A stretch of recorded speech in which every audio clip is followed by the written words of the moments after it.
Hello বন্ধুরা, আজ চলে এলাম এক নতুন ব্লগ নিয়ে।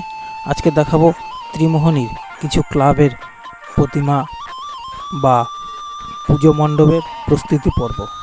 এই ক্লাবের প্যান্ডেলটি দেখছেন, এটি মহাতীর্থ সঙ্গে ক্লাবের প্যান্ডেল, যা প্রায় কমপ্লিট হয়ে গেছে। এবার আমরা যাব ত্রিমোহনী সব্যসাচী ক্লাবের পুজো মণ্ডপের প্রস্তুতি অংশ দেখব। দেখুন, ক্লাবের প্যান্ডেলটি প্রায় অর্ধসমাপ্ত হয়ে গেছে। কাজ খুব জোরতোর চলছে, কারণ আর একদিন হাতে সময় রয়েছে। এটি দেখুন, ত্রিমোহনী মা দাবটকালী মন্দিরের কিছু অংশ।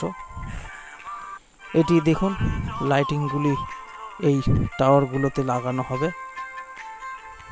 আমরা চলে এলাম ত্রিমোহনী ত্রিনয়নী সংঘের পুজো মণ্ডপে, যা কাজ কিছুটা আর বাকি রয়েছে।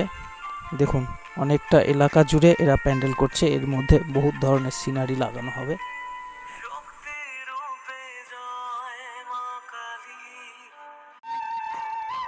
এবার চলে এলাম ত্রিমোহনী ঘোষপাড়া 7.5 হাতকালী মায়ের পুজো মণ্ডপে।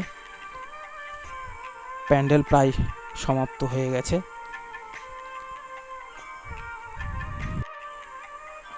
এই পুকুরটিতে পুজো শেষে মাকে নিরঞ্জন করা হয়।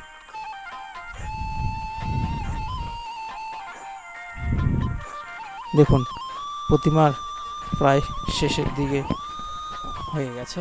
রং করলেই প্রতিমা কমপ্লিট হয়ে যাবে, তাই শিল্পীরা তাদের নিখুঁত হাতে মায়ের প্রতিমাটিকে কমপ্লিট করার চেষ্টা করছে। বন্ধুরা, আজকে এখানে শেষ করছি। সবাই ভালো থাকবেন, সুস্থ থাকবেন, এই কামনা করি মায়ের কাছে।